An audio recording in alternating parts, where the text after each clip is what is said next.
Was biblical teaching the cause? Would that explain it? Well, the first thing to note is that that is not listed in anybody's writings, that biblical teaching was the cause. Now, people will say Christians were the cause, Christian authorities were the cause, but nobody is claiming that biblical teaching was the cause. Nobody was appealing to Scripture, even though there are Old Testament texts that say sorcerers should be killed, and New Testament portions that say they are part of the list of people that will not inherit the kingdom of heaven. So we can imagine that that could have influenced the witch craze, but there's no evidence that they did. So what was happening then was that practice of magic that I told you about.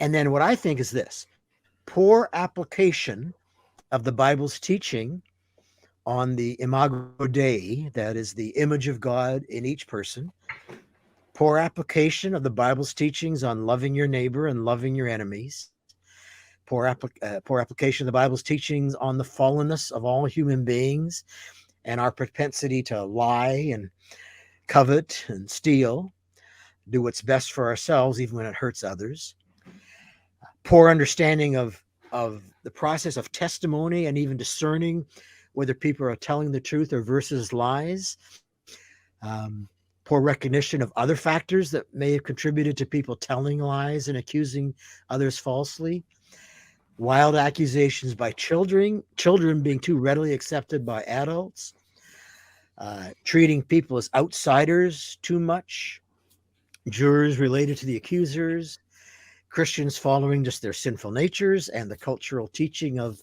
suspicion of and power over the other. And so the problem isn't belief in the supernatural. See, that's the Enlightenment story. It's belief in the supernatural that was the problem here. And in particular, evil supernatural beings.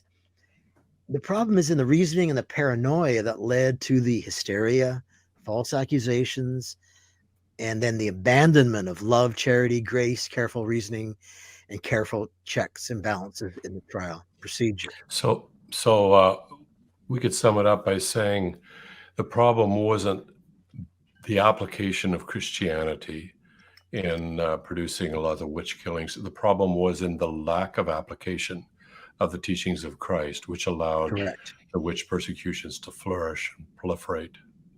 Exactly. I'm also seeing something very similar to what's going on right now with a lot of what's like the trans stuff in the States around public schools and different things, how it has blown up into this massive cultural event where you have one group, one tribe on one side and one tribe on the other. And I think both are exaggerating it. Both are making it the biggest thing in the world that could possibly exist. On the Christian side that I'm seeing a lot of is there's a fear that if we don't solve this problem, the world is going to go really downhill really fast. And therefore we need to break it, shut it down, destroy it. And on the other side, it's, well, we want to do what we want to do. But the Christians don't seem to recognize the aspect where God is actually in control. And so there's one part of it is, yeah, as Christians we have lines that we need to follow. But there's also the fear of we need to politically solve this. And it's politics that are going to solve it, or it's man's ways of doing things that are going to solve the problem rather than a spiritual side. Well, you brought up some really interesting stuff that will actually be part of the next session, because I'm going to ask the question, how should Christians engage with our world right now? And that is a perfect example that you gave. I'm more inclined to think we do need to do something. Just saying that God's in control doesn't mean we don't do anything. It's just the fear like part. when I've got cancer, God's in control, but that doesn't mean I go I don't get radiation or take chemotherapy. And so there may be a case, I think there is a case for Christians to be involved. It's how we do it. Right. That is the real difficult question. And the history of Christianity is when we use force and violence, well, first of all, it's not following the example of Jesus. And when we do, it leads to bad results. But some people think that persuasion is force. And I don't think it is. Persuasion is persuasion done in love, I think, is the right move. And we do need to persuade people that if there are ideas that are taking place in our culture, in their application, and they're causing a great deal of harm, we need to be an advocate for those that are being harmed, whether they know it or not, and definitely for those that know it and no one's speaking up for them. And we need to give an alternative, persuasive reason why there are better ideas around. But that's getting into the next session, because we still haven't totally finished this one. So let me see. How can I just tie this together here?